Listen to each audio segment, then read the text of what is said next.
মা, ও মা, কোথায় আছো তুমি? দরজা খুলে ঘরের ভিতরে ঢুকতেই অভিষেক তার মা সুমিত্রা দেবীকে ডাকতে লাগলো। সে ড্রয়িং রুমের এদিক ওদিক তাকালো, তারপর সোজা মায়ের ঘরের দিকে এগিয়ে গেল। এদিকে রান্নাঘরে দাঁড়িয়ে থাকা তার স্ত্রী দিব্যা তাকে মায়ের ঘরে যেতে দেখছিল। অভিষেক ব্যাগ থেকে জিনিসপত্র বের করতে করতে বলল, এই নাও মা, তোমার ওষুধ নিয়ে এসেছি, শেষ হয়ে গিয়েছিল না। আর হ্যাঁ, এটা তোমার হাঁটু ব্যথার জন্য মলমও এনেছি। সুমিত্রা দেবী ছেলের হাত থেকে ওষুধ নিয়ে স্নেহ ভরে তার মাথায় হাত বুলিয়ে বললেন, ভগবান সবাইকে তোমার মতো ছেলে দিক বাবা। অভিষেক হেসে বলল, আরে মা, এই পৃথিবীতে যদি কেউ সবচেয়ে ভাগ্যবান হয় তবে সে আমি, কারণ আমি তোমার মতো মা পেয়েছি। মনে আছে যখন আমি ছোট্ট ছিলাম আর জ্বরে পড়তাম, তুমি সারা রাত আমাকে কোলে নিয়ে বসে থাকতে, কখনো ঠান্ডা পানির পট্টি দিতে, কখনো ওষুধ খাওয়াতে, আমি জেদ করলে নিজের বাহু দিয়ে দোলনা বানিয়ে আমাকে দোলাতেও। অভিষেক অভিনয় করে দেখাতে লাগলো কিভাবে তার মা তাকে দোলাতেন। সুমিত্রা দেবী হেসে উঠলেন। ঠিক তখনই দরজায় দাঁড়িয়ে থাকা দিব্যা হাত কোমরে রেখে বিদ্রূপের সুরে বলল, বাহ, মায়ের কাছে বসার জন্য তোমার কাছে সময় আছে। শৈশবের স্মৃতি ঝালিয়ে নেওয়া হচ্ছে, কিন্তু স্ত্রীর সঙ্গে দুটো কথা বলার সময় নেই। অভিষেক চমকে দরজার দিকে তাকালো।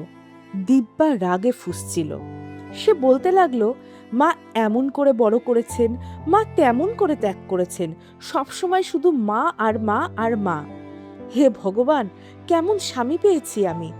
শ্রবণ কুমারকেও হার মানিয়েছ তুমি। মনে না থাকলে বলে দেই, তোমার একটা স্ত্রী আর 4 বছরের একটা ছেলে আছে, সে এখন তার বাবার বাড়ি ফেরার অপেক্ষা করছে।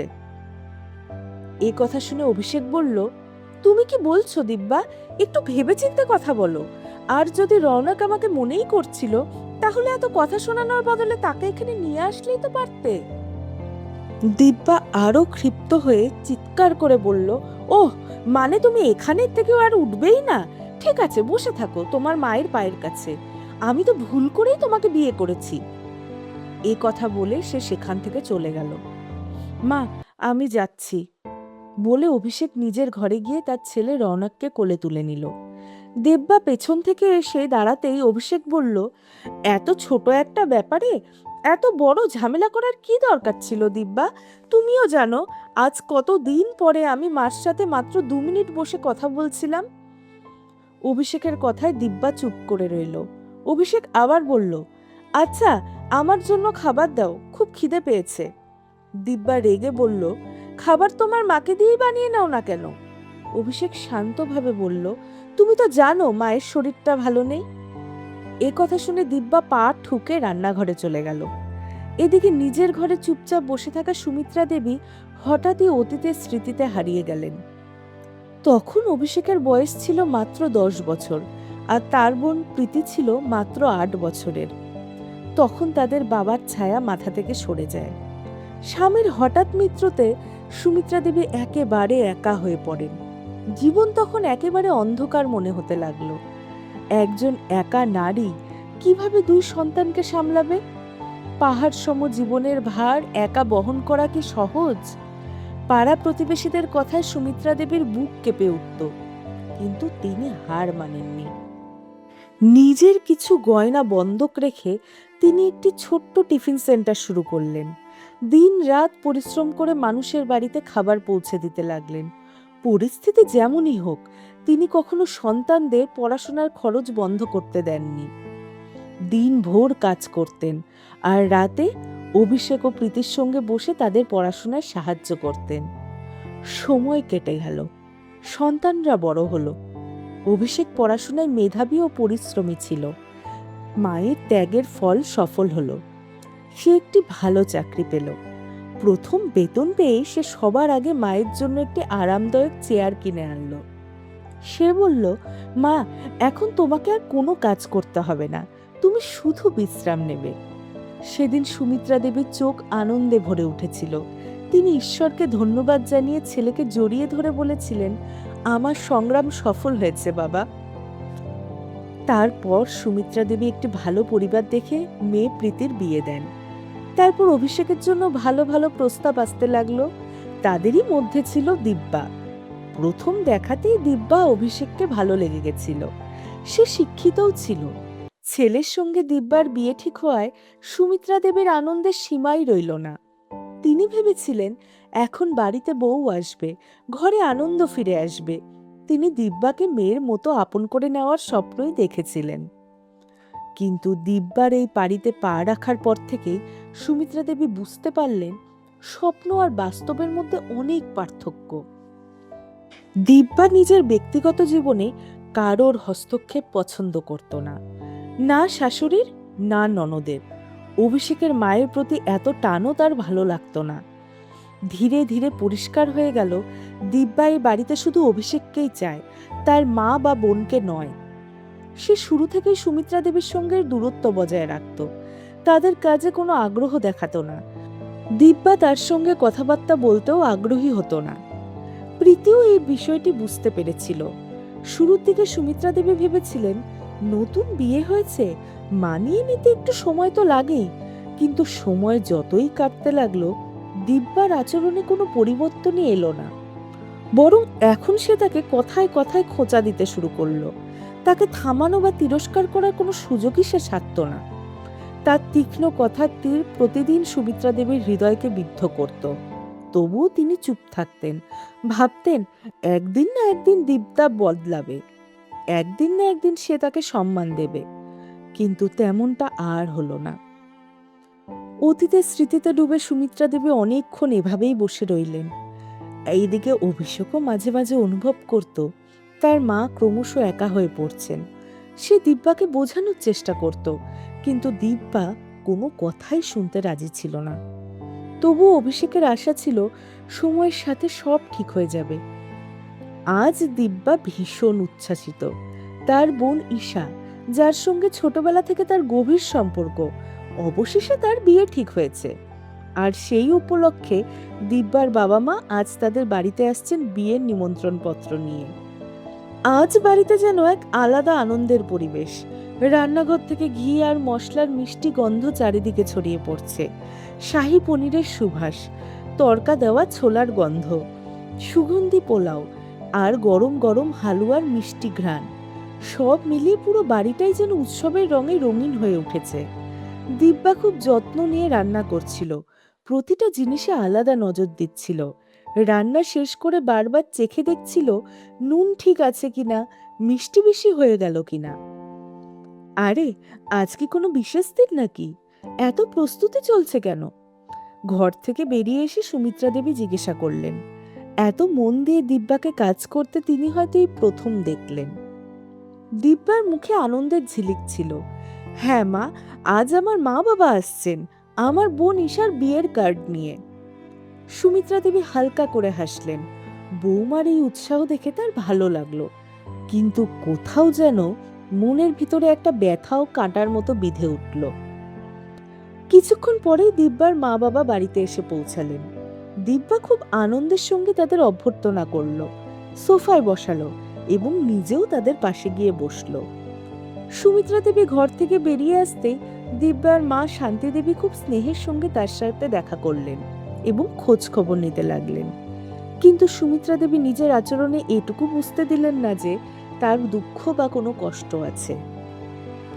এদিকে দিব্যা তার মা বাবার পছন্দ অপছন্দের কথা মাথায় রেখে খুব ভালোবাসা দিয়ে তাদের খাবার পরিবেশন করতে লাগলো। সুমিত্রা দেবী নিঃশব্দে সেই দৃশ্য দেখছিলেন। দিব্যার মুখে উচ্ছ্বাস, চোখে আনন্দের ঝিলিক আর কথায় কথায় মাধুর্য, সবই স্পষ্ট ছিল। হঠাৎ তার মনে পড়ে গেল 2 মাস আগের একটি দিন, যেদিন তার জামাইয়ের বিদেশে বদলি হয়েছিল এবং তার মেয়ে প্রীতিকে তার স্বামীর সঙ্গে বিদেশে চলে যেতে হয়েছিল। যাওয়ার আগে প্রীতি একবার মায়ের বাড়ি এসেছিল সবার সঙ্গে দেখা করতে। প্রীতিকে দরজায় দেখে দিব্যা শুধু একটি আনুষ্ঠানিক ফিকে হাসি দিয়েছিল। তারপর কোনো উষ্ণতা না দেখে নিজের ফোনে ব্যস্ত হয়ে পড়েছিল। কিছুক্ষণ প্রীতি তার মা ওর ভাইয়ের সঙ্গে বসে গল্প করছিল, হাসি ঠাট্টা, পুরনো স্মৃতি, ছোটবেলার গল্প। কিন্তু দিব্যা একপাশে চুপচাপ বসেছিল। অফিসে বেরোনোর আগে অভিষেক দিব্যাকে ডেকে বলেছিল, দিব্যা, আজ প্রীতি এসেছে, দুপুরে রাজমা ভাত বানিয়ে নিও, ও খুব পছন্দ করে। কিন্তু দিব্যা কোনো উত্তর দেয়নি। অভিষেকের খুব রাগ হলেও কিচ্ছু বলেনি, কারণ সে জানতো বেশি কিছু বললে ঝামেলা শুরু হতে সময় লাগবে না। তারপর দিব্যা কিছু না বলেই রান্নাঘরে চলে গিয়েছিল। কিছুক্ষণ পর বাইরে থেকে এসে বলল, মা, আজ দুপুরে খিচুড়ি করেছি, খেতে ইচ্ছা করলে বলবেন। সুমিত্রা দেবী অবাক হয়ে বললেন, কিন্তু মা, প্রীতি এসেছে, রাজমা ভাত বানাতে পারতে, ও তো খুব পছন্দ করে। দিব্যা বিরক্ত মুখে বলল, মা, আমার তো মাথা ধরেছে, আর সারাদিন বাড়ি সামলাই, বাচ্চাকে দেখি, এখন একটু বিশ্রাম নিতে চাইলেও আপনাদের দাবি দাওয়া শুরু হয়ে যায়। সুমিত্রা দেবীর মুখের হাসি মিলিয়ে গেল, প্রীতির মুখটাও একেবারে মলিন হয়ে গেল। মা, থাক থাক, আমার খিদে নেই, মন খারাপ করে সে বলল। সুমিত্রা দেবী একবার প্রীতির দিকে তাকালেন। সে জোর করে হাসার চেষ্টা করছিল, কিন্তু তার চোখের কষ্ট স্পষ্ট বোঝা যাচ্ছিল। আজ সেই দৃশ্য মনে পড়তেই সুমিত্রা দেবীর চোখে জল চলে এলো। আজ সেই একই দিব্যা নিজের মা বাবার জন্য এত ভালোবাসা দেখাচ্ছে, তাদের পছন্দের সব খাবার বানাচ্ছে, নিজের হাতে খাওয়াচ্ছে, তবুও তিনি কিছু বললেন না। মনের ঝড় চেপে রেখে শুধু একটুখানি ফিকে হাসি দিয়ে চুপচাপ নিজের ঘরে ফিরে গেলেন। বাড়িতে এখন বিয়ের আনন্দ, প্রতিদিন শপিং এর পরিকল্পনা হচ্ছে।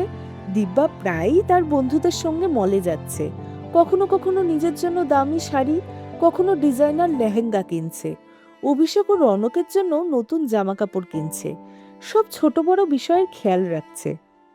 কিন্তু সুমিত্রা দেবীর জন্য কিছুই কেনেননি। প্রতিদিন রাতে হাতে বড় বড় ব্যাগ, মুখে হাসি আর চোখে উচ্ছ্বাস নিয়ে সে বাড়ি ফিরত।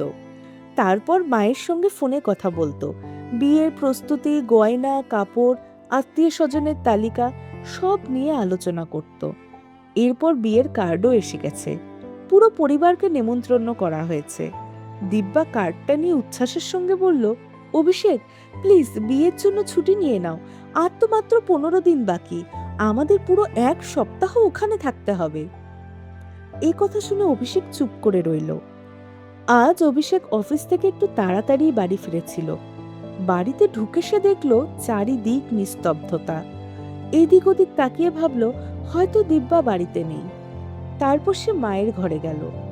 মা, কি হয়েছে? শরীর ঠিক আছে তো? এই অসময়ে ঘুমাচ্ছ কেন? চিন্তিত হয়ে সে মায়ের কপালে হাত রাখল। হালকা ঘাম ছিল।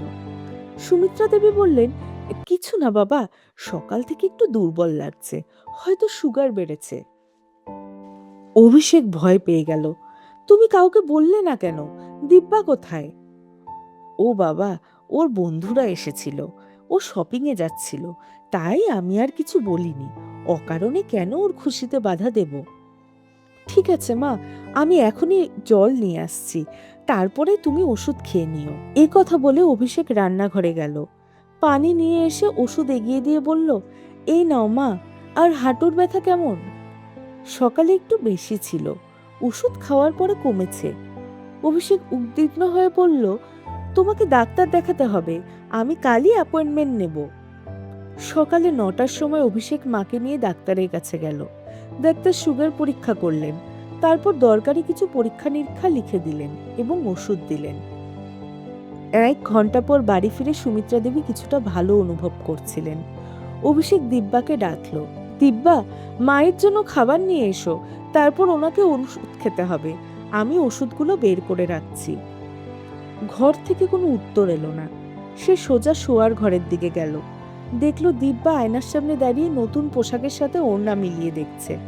দিব্যা, আমি তো তোমাকে বলেছিলাম মায়ের জন্য খাবার নিয়ে আসতে, একটু জোরে বলল অভিষেক। দিব্যা উদাসীনভাবে বলল, হ্যাঁ হ্যাঁ আসছি, আগে বলো তুমি অফিস থেকে ছুটি নিয়েছো কিনা, আমি তো আগামী সপ্তাহেই বেরোতে হবে। অভিষেক কিছুক্ষণ তাকিয়ে গভীর শ্বাস নিয়ে বলল, দিব্যা, আমার মনে হয় আমরা 1-2 দিন আগে গেলে ভালো হয়, অকারণে মা কষ্ট পাবেন। এই কথা শুনে দিব্যা এমন ভাবে তাকালো যেন অভিষেক বড় কোনো অপরাধ করে ফেলেছে। পরিস্থিতি সামলাতে অভিষেক বলল, আচ্ছা তুমি একটা কাজ করো, তুমি রৌনককে নিয়ে আগেই চলে যাও, আমি বিয়ের দিন ঠিক পৌঁছে যাব। মায়ের শরীরটা ভালো নেই, তাই এখানে কেউ থাকাটা দরকার। দিব্যা রেগে উঠল, কি, তুমি আমার বোনের বিয়েতে যাবে না? শুধু এই জন্য যে মায়ের একটু শরীর খারাপ? লোকজন কি বলবে? অভিষেক শান্তভাবে বলল, আমি না বলছি না দিব্যা, আমি বিয়ের দিন ঠিক চলে যাব। যদি মায়ের শরীর ভালো থাকে তাহলে ওনাকেও নিয়ে যাব, কিন্তু এখন ওনার যত্ন নেওয়াটা জরুরি। ডাক্তার বলেছে ওনার বিশ্রাম দরকার। এ কথা বলে অভিষেক গাড়ির চাবি নিয়ে অফিসে চলে গেল। দিব্যা রাগে ফুঁসতে ফুঁসতে তার দিকে যাচ্ছিল। ঠিক তখনই ভেতর থেকে সুমিত্রা দেবীর আওয়াজ এলো, দিব্যা, বৌমা, এক গ্লাস পানি দেবে, আমাকে ওষুধ খেতে হবে। দিব্যা চোখ ঘুরিয়ে নিল। তার মেজাজ আগে থেকেই খারাপ ছিল, এখন আবার নতুন আবদার। সে ঝটকা দিয়ে গ্লাসে পানি ভরে ধপধপ করে ঘরে ঢুকে টেবিলে এমন জোরে রাখলো যে পানি ছিটকে পড়ল। রান্নাঘর তো পাশেই, উঠে এক গ্লাস পানি পর্যন্ত নিয়ে নিতে পারেন না? সুমিত্রা দেবী শান্তভাবে বললেন, আজ হাঁটুর ব্যথাটা একটু বেশি, না হলে নিজেই নিয়ে নিতাম। দিব্যা সেখানেই দাঁড়িয়ে রইল, কপাল কুঁচকে। তারপর তীক্ষ্ণ স্বরে বলল, আচ্ছা একটা কথা বলুন তো, আপনি কি এইসব নাটক করছেন যাতে আমি অভিষেকের সঙ্গে বাবার বাড়ি যেতে না পারি? সব বুঝি আমি, কিছুদিন আগেও তো একেবারে ঠিকঠাক ছিলেন। সুমিত্রা দেবীর বুক ধকধক করে উঠল। কি, তুমি কি বলছো বৌমা? হ্যাঁ, যা সত্যি তাই বলছি। আপনি চান আমি এখানে পড়ে থাকি আর দিনরাত আপনাদের সেবা করি? না বৌমা, এমন নয়, আমার সত্যি শরীরটা ভালো ছিল না। তুমি অভিষেকের সঙ্গে নিশ্চিন্তে বিয়েতে যাও। আমি আজই অভিষেককে বলবো যে আমি এখন ভালো আছি। এই বয়সে এসব তো লেগেই থাকে। দিব্যা তাচ্ছিল্যের হাসি দিয়ে বলল, বাহ, কি সুন্দর অভিনয় করেন আপনি। আমার সব পরিকল্পনা নষ্ট করে এখন এমন ভাব করছেন যেন আপনার কোনো দোষই নেই। বৌমার কথা শুনে সুমিত্রা দেবী বিস্মিত চোখে তার দিকে তাকিয়ে রইল, কিন্তু দিব্যার তাতে কোনো প্রভাবই পড়ল না। সে পা ঠুকে রাগে বেরিয়ে গেল। সুমিত্রা দেবী ওষুধ বের করে পানির গ্লাস হাতে নিয়ে ধীরে ধীরে চুমুক দিয়ে খেতে লাগলেন। সন্ধ্যায় অফিস থেকে ফিরেই অভিষেক মায়ের কাছে এলো। মা, শরীর এখন কেমন? প্রতিদিনের মতোই জিজ্ঞাসা করলো সে।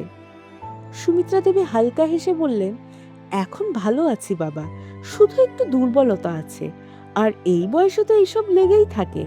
আচ্ছা বাবা, তোমাকে একটা কথা বলার ছিল। হ্যাঁ মা, বলো। বাবা, আমার মনে হয় তোমার দিব্যার সঙ্গে তার বাবার বাড়ি যাওয়া উচিত। অভিষেক গভীর নিঃশ্বাস ফেলল। না মা, তোমার শরীর ঠিক নেই, এই অবস্থায় তোমাকে একা রেখে আমি যেতে পারবো না। আরে বাবা, বুঝতে চেষ্টা করো, এইসব অসুখ বিসুখ তো আসেই যায়, আর এর জন্য তুমি তোমার পরিকল্পনা বাতিল করবে? এটা ঠিক নয়। তুমি দিব্যার সঙ্গে তোমার যাওয়া উচিত, ওর খুশিতে সামিল হওয়া উচিত। এ কথা শুনে দিব্যাও সেখানে এসে বলল, এই তো, আমি ওনাকে এটাই বোঝানোর চেষ্টা করছি, এমন সুযোগ বারবার আসে না। কিন্তু উনি তো শুনতেই চান না। আমার বোনের বিয়েতে যদি আমরা আগে না যাই তাহলে আমার বাড়ির লোকজনের কতটা খারাপ লাগবে। এবার অভিষেক বলল, ঠিক আছে দিব্যা, আমি তোমার সঙ্গে তোমার বাবার বাড়ি যেতে রাজি আছি, আর আমরা সেখানে পুরো এক সপ্তাহই থাকবো। এই কথা শুনে দিব্যার মুখ আনন্দে উজ্জ্বল হয়ে উঠল। সত্যি, আমি এখনই গোছগাছ শুরু করছি। বলতে বলতে সে বাইরে বেরিয়ে যেতে লাগলো। তখনই অভিষেক বলল, কিন্তু দিব্যা, আমার পুরো কথাটা তো শুনে যাও। এবার আবার কি হলো? দিব্যা ঘুরে দাঁড়ালো। অভিষেক শান্তভাবে বলল, আমি মাকেও সঙ্গে নিয়ে যাব। হঠাৎ ঘরের ভিতরে নীরবতা নেমে এলো। একটু আগেও আনন্দ ভরা দিব্যার মুখ মুহূর্তে নিস্তেজ হয়ে গেল। সে অবাক হয়ে অভিষেকের দিকে তাকিয়ে রইল। কি, মাও? কথাগুলো যেন তার গলাতেই আটকে গেল। তারপর কষ্ট করে বলল, কিন্তু মানে, ওনার তো শরীর ঠিক থাকে না। অভিষেক স্পষ্টভাবে বলল, হ্যাঁ, সেই জন্যই তো আমি ওনাকে এই অবস্থায় একা রেখে যেতে চাই না। এতক্ষণ চুপ করে থাকা সুমিত্রা দেবী বললেন, না বাবা, এটা ঠিক হবে না। বৌমার বাবার বাড়িতে আমি কিভাবে থাকবো? লোকজন কি বলবে? না না, আমি বিয়ের দিন চলে যাব। কিন্তু অভিষেক কিছুতেই রাজি হলো না। সে ঠিক করে ফেলেছিল, হয় সে মাকে নিয়ে যাবে, না হলে শুধু বিয়ের দিনই যাবে। দিব্যা মন খারাপ করে গোছগাছ শুরু করলো। নিজের সুন্দর শাড়ি আর গয়না গোছাতে গোছাতে ভেতরে ভেতরে বিরক্ত হচ্ছিল। কিন্তু অভিষেকের সামনে আর কিছু বলার মানে নেই, তাই চুপচাপ সব গুছিয়ে নিল। পরের দুদিন অভিষেক অফিসের কাজ গুছিয়ে নিল। অবশেষে যেদিন দিব্যার বাবার বাড়িতে গায়ে হলুদের অনুষ্ঠান হলো, সেদিনই তারা রওনা দিল। সকালের সময় দিব্যা ভেবেছিল গাড়িতে বসে পুরো যাত্রার আরামে কাটিয়ে দেবে, কিন্তু তার সেই আশা খুব তাড়াতাড়ি ভেঙে গেল। গাড়িতে সুমিত্রা দেবী সামনের সিটে বসেছিলেন, অভিষেক গাড়ি চালাচ্ছিল, আর পেছনের সিটে দিব্যা ও রৌনক। শুরুর দিকে সব ঠিকই ছিল, কিন্তু আধ ঘন্টা পর সুমিত্রা দেবী ধীরে বললেন, অভিষেক বাবা, গাড়িটা কোনো ধাবা বা রেস্টুরেন্টে থামাও, আমার শৌচাগারে যেতে হবে। অভিষেক কোনো প্রশ্ন না করেই গাড়িটা একটা ধাবার সামনে থামালো। দিব্যা বিরক্ত মুখে ঘড়ির দিকে তাকালো। এখনই তো বেরিয়েছি, মনে মনে ভাবলো, কিন্তু কিছু বলল না। সুমিত্রা দেবী ফিরে আসলে আবার গাড়ি চলতে লাগলো, কিন্তু আধা ঘন্টা পর আবার গাড়ি থামাতে হলো। এভাবেই চলতে থাকলো। এবার দিব্যার রাগ বাড়তে লাগলো। রৌনক পুরো যাত্রা ঘুমিয়েই ছিল, কিন্তু দিব্যার এইসব কারণে ভ্রমণ একেবারে পরীক্ষার মতো হয়ে উঠেছিল। সুমিত্রা দেবী তাকে বিরক্ত হতে দেখে বললেন, কি করব বৌমা, ডায়াবেটিসের জন্য বারবার যেতে হয়। দিব্যা গভীর নিঃশ্বাস ফেলল, তারপর সিটে মাথা রেখে চোখ বন্ধ করলো, যেন নিজেকে শান্ত রাখার চেষ্টা করছে। তাদের এই সমস্যাটা আরো বেড়ে গেল যখন পথে যানজটে পড়তে হলো। দিব্যার ধৈর্য এবার প্রায় শেষ হয়ে এলো। সে বিরক্ত হয়ে বলল, দেখেছো, যদি এতবার গাড়ি থামাতে না হতো তাহলে আমরা এই জ্যামে পড়তামই না। এখন তো গায়ে হলুদের অর্ধেক অনুষ্ঠানই মিস হয়ে যাবে। অভিষেক তাকে শান্ত করার চেষ্টা করলো। আরে দিব্যা, তুমি রাগ করছো কেন? মাকে ইচ্ছা করে করছে নাকি? হ্যাঁ, সব দোষ তো আমার, বলে দিব্যা মুখ ঘুরিয়ে জানলার বাইরে তাকিয়ে রইল। অবশেষে তারা দিব্যার বাপার বাড়িতে পৌঁছালো, কিন্তু ততক্ষণে গায়ের হলুদের বেশিরভাগ অনুষ্ঠানই শেষ হয়ে গেছে। দিব্যার মা, বাবা, দাদা ও বৌদি সবাই তাদের স্বাগত জানালো, কিন্তু দিব্যার মুখে হতাশা কিছুতেই লুকানো যাচ্ছিল না। অভিষেক গাড়ি থেকে জিনিসপত্র নামিয়ে ভেতরে নিয়ে যেতে লাগলো। তখন দিব্যার মা শান্তি দেবী হাসি মুখে সুমিত্রা দেবীকে বললেন, আরে আসতে এত দেরি হয়ে গেল। সুমিত্রা দেবী কিছু বলার আগেই দিব্যা রেগে উঠল। কি বলবো মা, প্রতি আধা ঘন্টা পর পর গাড়ি থামাতে হচ্ছিল, মাকে বারবার শৌচাগারে যেতে হচ্ছিল, তাই অকারণে এত দেরি হয়ে গেল। এই কথাগুলো দিব্যা তার বাবার বাড়ির সবার সামনেই বলছিল। সুমিত্রা দেবী শান্তভাবে বললেন, ওই যে ডায়াবেটিসের সমস্যা আছে তো। মেয়ের এমন ব্যবহার দেখে শান্তিদেবী অস্বস্তিতে পড়ে গেলেন। তিনি বললেন, আরে কোনো সমস্যা নেই, আপনি আরাম করে বসুন। পরের দিন সকালে বাড়িতে বেশ চাঞ্চল্য। কেউ রান্নাঘরে জলখাবারের প্রস্তুতি নিচ্ছে, কেউ বিয়ের বাকি কাজ নিয়ে ব্যস্ত। এরই মধ্যে দিব্যার বৌদি চারিদিকে তাকিয়ে বললেন, আরে অভিষেককে তো কোথাও দেখা যাচ্ছে না। দিব্যা, যে আগে থেকেই বিরক্ত হয়েছিল, ঠোঁট বাঁকিয়ে বলল, আর কোথায় থাকবে, বসে আছে তার মায়ের কাছে, তার পায়ের কাছে বসে হাঁটুতে তেল মালিশ করছে। ওর কাছে তো শুধু তার মাই সব, আমার জন্য কোনো চিন্তা নেই। তার কটাক্ষ শুনে বৌদি একটু থমকে গেলেন। ঠিক তখনই শান্তিদেবী এসে হাসি মুখে বললেন, এমন নয় যে জামাই তোমাকে গুরুত্ব দেয় না। যদি তা হতো তাহলে তিনি এক সপ্তাহের জন্য ছুটি রেখে সব কাজ ফেলে তোমাকে এখানে নিয়ে আসতেন না। দিব্যা চুপ করে গেল, কিন্তু তার মুখে রাগ এখনো স্পষ্ট ছিল। এই সময় দিব্যার দাদা কোনো জরুরি কাজে বাইরে যাচ্ছিল। যেতে যেতে সে অভিষেককে বলল, অভিষেক, চলো না, একটু বাজার পর্যন্ত যেতে হবে, একসঙ্গে গেলে ভালো হয়। অভিষেক তার সঙ্গে বেরিয়ে গেল। এদিকে সুমিত্রা দেবী ধীরে ধীরে বাইরে এসে বারান্দায় রাখা একটি চেয়ারে বসে পড়লেন। তার মুখে যাত্রার ক্লান্তি স্পষ্ট ছিল, তবুও তিনি সবার আনন্দে নিজেকে যুক্ত রাখার চেষ্টা করছিলেন। শরীর ভালো না থাকলেও তিনি যথাসাধ্য চেষ্টা করছিলেন যাতে তার কারণে কোনো অসুবিধা না হয়। ঠিক তখনই দিব্যার এক কাজিন তাকে দেখে তার কাছে এসে বললেন, মাসিমা, আপনি ঠিক আছেন তো? সুমিত্রা দেবী হালকা হেসে বললেন, হ্যাঁ মা, অসুখ বিসুখ তো লেগেই থাকে, তবে ঈশ্বরের কৃপা আছে। তিনি কথা শেষ করার আগেই দিব্যা ব্যঙ্গ করে বলল, এই বয়সে বাড়ির কাজ তো করতে পারেন না, কিন্তু বিয়েতে আসতে ঠিকই রাজি হয়ে গেলেন। দিব্যার কথা শুনে আশেপাশে দাঁড়ানো কয়েকজন কাজিন হেসে উঠল। দিব্যা মজা বাড়িয়ে বলল, সত্যি মায়ের জন্য ভ্রমণটা বেশ কষ্টকরই হয়ে গেল। পুরো পথ আমরা শুধু শৌচাগারই খুঁজে বেরিয়েছি। প্রতি আধ ঘন্টায় গাড়ি থামানোর নির্দেশ আসছিল। ভ্রমণ না করতে পারলে বাড়িতে থাকাই উচিত ছিল, তাই না? এই কথা শুনে সবাই আবার হেসে উঠল, কিন্তু সুমিত্রা দেবীর মুখে হাসি এক মুহূর্তে মিলিয়ে গেল। তিনি জোর করে নিজের অনুভূতি লুকানোর চেষ্টা করছিলেন, কিন্তু তার মুখে কষ্ট ফুটে উঠছিল। চারপাশে সবাই হাসি খুশি, কিন্তু তিনি ভেতরে ভেতরে অপমান আর লজ্জায় ডুবে যাচ্ছিলেন। দিনগুলো এভাবেই কেটে যেতে লাগলো, কিন্তু দিব্যার আচরণে কোনো পরিবর্তন এলো না। তার এখনো মনে হচ্ছিল শাশুড়ির জন্যই তার আনন্দে বাধা পড়েছে। যদি শাশুড়ি এখানে না থাকতেন তাহলে সে আরো বেশি আনন্দ করতে পারত। তাই প্রতিদিন কোনো না কোনো অজুহাতে সে শাশুড়িকে কটাক্ষ করা বা খোঁচা দেওয়া থেকে বিরত থাকতো না। কখনো সবার সামনে শাশুড়িকে সাদামাটা শাড়ি নিয়ে মজা করত, কখনো তার অসুখ নিয়ে। এদিকে যখন দিব্যা তার বোন ঈশার সঙ্গে বাজারে যেত, তখন তার মা শান্তি দেবী কিছু সময় বের করে সুমিত্রা দেবীর পাশে বসতেন। আজও তাই হলো। বোন ঠাকুরন, এখানে আপনার মন লাগছে তো? শান্তি দেবী জিজ্ঞাসা করলেন। সুমিত্রা দেবী হালকা হেসে বললেন, হ্যাঁ, সব ভালো আছে। তার চোখে তার মনের অবস্থা স্পষ্ট ফুটে উঠছিল, কিন্তু তিনি মুখে কিছুই বলছিলেন না। অবশেষে বিয়ের দিন এসে গেল। পুরো বাড়ি ভরে গেল কোলাহলে। বরযাত্রী এলো, সব রীতিনীতি সম্পন্ন হলো। তারপর এলো বিদায়ের মুহূর্ত। সবার চোখে জল। শান্তি দেবী ও তার স্বামী মেয়েকে জড়িয়ে ধরে বিদায় জানালেন। বিদায়ের ক্লান্তি এখন সবার উপরে ভর করতে লাগলো।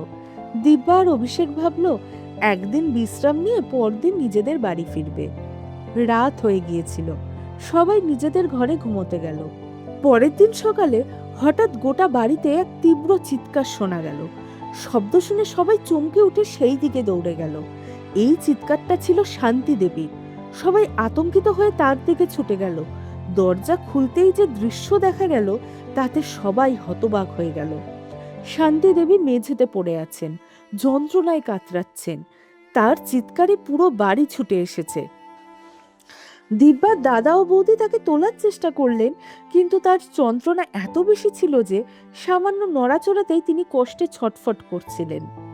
মা, কি হয়েছে? কোথায় লেগেছে? দিব্যা আতঙ্কিত হয়ে জিজ্ঞাসা করল। শান্তি দেবী ব্যথায় চোখ বন্ধ করে ফেললেন। তার মুখে যন্ত্রণা স্পষ্ট ছিল। তাড়াতাড়ি গাড়ি বের করা হলো। সবাই মিলে কোনোভাবে তাকে ধরে নিয়ে গাড়িতে বসানো হলো। দিব্যার দাদা বৌদি তাকে হাসপাতালে নিয়ে গেলেন। দিব্যার মায়ের এই অবস্থা দেখে দিব্যা খুব চিন্তিত হয়ে পড়েছিল। যখন তারা বাড়ি ফিরল, দিব্যা জিজ্ঞাসা করল, ডাক্তার কি বললেন? সব ঠিক তো? তার দাদা বলল, পড়ে যাওয়ার কারণে তার পেশিতে টান লেগেছে, তাই খুব ব্যথা হচ্ছে। ডাক্তার বলেছে তাকে বিশ্রাম নিতে হবে। এ কথা শুনে দিব্যা স্বস্তির নিঃশ্বাস ফেলল। অন্তত বড় কোনো আঘাত লাগেনি। বাড়ি ফিরে শান্তি দেবীকে বিছানায় শুইয়ে দেওয়া হলো। এবার দিব্যা দোটানায় পড়ে গেল। অভিষেকের ছুটি শেষ হয়ে গেছে, তাকে বাড়ি ফিরে যেতে হবে। কিন্তু দিব্যার মন মাকে এই অবস্থায় ফেলে রেখে যেতে চাইছিল না। দিব্যা বলল, অভিষেক, আমি এখন মাকে এই অবস্থায় রেখে যেতে পারবো না। আমি কিছুদিন এখানে থাকি। অভিষেক একটু ভেবে মাথা নাড়ল। ঠিক আছে, তুমি খেয়াল রেখো, মায়ের যেন কোনো কষ্ট না হয়। আমি আমার মাকে নিয়ে ফিরে যাচ্ছি। আমাকে অফিসেও যোগ দিতে হবে। এখানে সব ঠিক হলে তুমিও চলে এসো। দিব্যা সম্মতিসূচক মাথা নাড়ল। অভিষেক তার মা সুমিত্রা দেবীকে নিয়ে বাড়ি ফিরে গেল। এদিকে শান্তি দেবী নিজে উঠে দাঁড়াতে পারছিলেন না, তাই দিব্যা আর তার বৌদি তাকে ধরে ধরে বাথরুমে নিয়ে যেতেন। প্রথম এক দুবার সব ঠিকই ছিল, কিন্তু তৃতীয়বার যখন শান্তি দেবী বৌমাকে ডাকলেন, তখন তার মুখে স্পষ্ট বিরক্তি ফুটে উঠল। তিনি আস্তে করে বললেন, বৌমা, একটু সাহায্য করো তো। বৌদি গভীর নিঃশ্বাস ফেলে অনিচ্ছায় উঠে দাঁড়ালেন। তাকে ধরে বাথরুম পর্যন্ত নিয়ে গিয়ে আবার বিছানায় শুইয়ে দিয়ে বিড়বিড় করতে লাগলেন, মানুষ নাকি পানির ট্যাঙ্কি, এত পানি খায় কেন যে বারবার বাথরুমে যেতে হয়? এবার একবার তো সাহায্য করলাম, কিন্তু পরের বার আর পারবো না। দিব্যা বৌদির কথা শুনে চমকে উঠল। নিজের কানকে বিশ্বাসই করতে পারছিল না। বৌদি, আপনি এসব কি বলছেন? মা এত কষ্ট আছে, আর আপনি? বৌদি রাগ করে বললেন, আরে ছেড়ে দাও, কষ্টে আছে নাকি কাজ না করার অজুহাত খুঁজছে? আমার তো মনে হয় সবই নাটক। এই কথা শুনে তিনি সেখান থেকে চলে গেলেন। দিব্যা এক মুহূর্তের জন্য স্তব্ধ হয়ে রইল।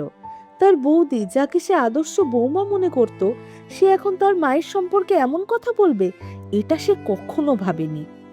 সে মায়ের মুখের দিকে তাকালো। শান্তি দেবী চোখে গভীর বিষাদ ফুটে উঠছিল। তার মনে হঠাৎ গত কয়েকদিনের নানান ঘটনা ঘুরতে লাগলো। নিজের শাশুড়ি সুমিত্রা দেবীর সঙ্গে করা আচরণ, তার হাঁটুর ব্যথা, যাত্রাপথে বারবার শৌচাগারে যাওয়ার প্রয়োজন, আর নিজের সেই তিরস্কার, ঠাট্টা, সবার সামনে তাকে অপমান করা। মনে হলো কোথাও কি ঈশ্বর তাকে তার কাজেরই শাস্তি দিচ্ছেন। ভেতরটা যেন দম বন্ধ হয়ে আসছিল। সন্ধ্যা নামতে লাগলো। বৌদি তখন রান্নাঘরের দিকে যাচ্ছিলেন, তখন শান্তিদেবী আস্তে করে বললেন, বৌমা, আজ রাতে খাবারে পনিরের তরকারি বানিও, দিব্যার খুব পছন্দ। কিন্তু বৌদি কোনো উত্তর না দিয়ে রান্নাঘরে চলে গেলেন। শান্তিদেবী ভাবলেন হয়তো তিনি শুনতে পাননি। কিছুক্ষণ পর যখন তিনি বাইরে এলেন, তখন মুখে কোনো ভাব না রেখে বললেন, ডালিয়া বানিয়ে দিয়েছি, যখন খেতে ইচ্ছা হবে জানিয়ে দিও। এ কথা শুনে দিব্যার মনে যেন কেউ তীর বিধিয়ে দিল। ডালিয়া? কিন্তু মা তো বলেছিল পনিরের তরকারি বানাতে। বৌদি বৌদি বিরক্ত হয়ে বলল, মা তো বসে বসে শুধু আদেশই দিতে জানে। আমি সারাদিন বাড়ির কাজ করব, বাচ্চা সামলাবো, তারপর আবার তোমার আর তোমাদের মায়ের আদেশও পূরণ করব। আমার কি একটু বিশ্রামের অধিকারও নেই? আর এতদিন ধরে বিয়েতে পনির খেয়ে তুমি কি ক্লান্ত হওনি? আজ আবার খেতে ইচ্ছা করছে। এ কথা বলে তিনি রেগে চলে গেলেন। দিব্যার হাত থেকে পায়ে পানির গ্লাসটা পড়েই যাচ্ছিল। সে চুপচাপ দাঁড়িয়ে রইল। তার চোখের সামনে ভেসে উঠল সেই দিন যখন সে নিজের ননদের জন্য খিচুড়ি বানিয়ে রেখে চেয়েছিল, আর সঙ্গে দুটো কথাও শুনিয়েছিল। আজ যখন সেই একই কথা তাকে আর তার মাকে শুনতে হলো, তখন সে বুঝল নিজের কথাকে কেউ অগ্রাহ্য করলে কেমন লাগে। রাত ঘনিয়ে এলো, কিন্তু দিব্যার মনে অস্থিরতা বাড়তেই লাগলো। মায়ের কষ্ট সে আর সহ্য করতে পারছিল না। না, আর নয়, বৌদির এই আচরণ আমি আর সহ্য করব না। দাদা এলে সব বলবো, মনে মনে ঠিক করে ফেলল সে। কিছুক্ষণ পর তার দাদা বাড়ি ফিরতেই দিব্যা তড়িঘড়ি তার কাছে গেল। দাদা, জানো বৌদি আজ কি করেছে? মাকে বাথরুমে নিয়ে যেতে অস্বীকার করেছে। বলেছে মা নাকি কোনো অজুহাত করছে। এমনকি বলেছে মা নাকি পানির ট্যাঙ্কি। সে ভেবেছিল এটা শুনে তার দাদা রেগে আগুন হয়ে যাবে, স্ত্রীর উপর চড়াও হবে। কিন্তু তার দাদার মুখে কোনো রাগ ছিল না, বরং ঠান্ডা গলায় বলল, তাতে ভুল কি বলেছে তোমার বৌদি? দিব্যা হতবাক হয়ে গেল। দাদা, তুমিও তো মায়ের এত খেয়াল রাখতে। দাদা গভীর নিঃশ্বাস ফেলে বলল, দিব্যা, মা এখন প্রায় শয্যাশায়ী। তোমার বৌদি সারাদিন বাড়ির কাজ করছে, বাচ্চা সামলাচ্ছে, আবার মাকেও দেখছে। এটা কি সহজ? কিন্তু দাদা, তুমি মায়ের সম্পর্কে এসব বলছো? যিনি তোমাকে জন্ম দিয়েছেন, বড় করেছেন, তার যত্ন নেওয়া তোমার দায়িত্ব। তুমি না বুঝলে কে বুঝবে? দিব্যার গলা উঁচু হয়ে গেল। ঠিক তখনই হঠাৎ তার গলে একটা জোরে চড় পড়ল। সে হতভম্ব হয়ে দাঁড়িয়ে রইল। আরো বড় বিস্ময়, যে চড় মেরেছে সে আর কেউ নয়, তার নিজের মা শান্তি দেবী। মা, তুমি আমাকে মারলে কেন? আর তুমি তো একেবারে ঠিকঠাক দাঁড়িয়ে আছো, তাহলে এসব কি? প্রশ্নের পর প্রশ্ন করতে লাগলো দিব্যা। তখন শান্তি দেবী বললেন, সবটাই ছিল একটা নাটক, পরিকল্পিত নাটক, তোমাকে শিক্ষা দেওয়ার জন্য, তোমাকে তোমার আসল চেহারা দেখানোর জন্য। দিব্যার শ্বাস যেন বন্ধ হয়ে গেল। শান্তি দেবী বললেন, তুমি যখন তোমার দাদাকে উপদেশ দিতে পারো যে মায়ের যত্ন নেওয়া তার দায়িত্ব, তাহলে তুমি নিজে কেন বুঝতে পারো না যে তোমার স্বামীও তার মায়ের ছেলে? সে যদি তার মায়ের যত্ন নেয়, তাহলে তুমি কেন রেগে যাও? এই দ্বিচারিতা কেন? তুমি তো সবার সামনে তোমার শাশুড়িকে পোশাকের থেকে শুরু করে তার অসুখ পর্যন্ত নিয়ে হাসাহাসি করেছো। কতবার আমি বোঝানোর চেষ্টা করেছি, তবুও তুমি তাকে অপমান করেছো। কিন্তু যখনই একই পরিস্থিতি তোমার নিজের মায়ের উপরে এলো, তখন তোমার হৃদয় কেঁপে উঠলো, আমার কষ্ট অনুভব করতে পারলে। সেদিনই তোমাকে থামাতে ইচ্ছা হয়েছিল, কিন্তু সবার সামনে তোমাকে অপমান করতে চাইনি। তাই ঠিক করেছিলাম তোমাকে মনুষ্যত্বের পাঠ শেখাবো। শুধু কথায় তুমি বুঝবে না, তাই এই নাটক করেছি আমরা। লজ্জা হওয়া উচিত তোমার। তুমি তোমার শ্বশুরবাড়ির সম্মান নষ্ট করছো। আমরা তো তোমাকে এমন শিক্ষা দেইনি।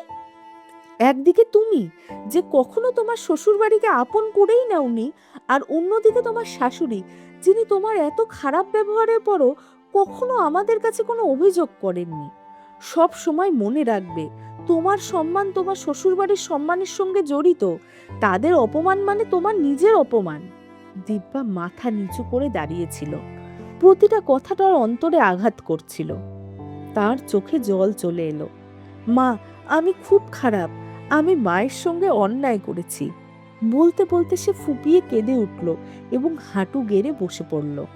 শান্তিদেবী বললেন, পাপ বুঝতে পারা বড় কথা, কিন্তু সত্যিকারের অনুতাপ শুধু চোখের জলে নয়, কাজের মাধ্যমে প্রমাণ করতে হয়। পরে তিনি দিব্যা তার দাদার সঙ্গে নিজের বাড়িতে ফিরে এলো। দরজা পেরিয়ে ঢুকতেই সামনে সুমিত্রা দেবীকে বসে থাকতে দেখল। মুখে সেই শান্ত হাসি, কিন্তু চোখে সেই অজানা কষ্ট। বৌমা, তোমার মা এখন কেমন আছেন? তিনি জিজ্ঞাসা করলেন। দিব্যা কিছু না বলে ছুটে গিয়ে তার পায়ে পড়ে গেল।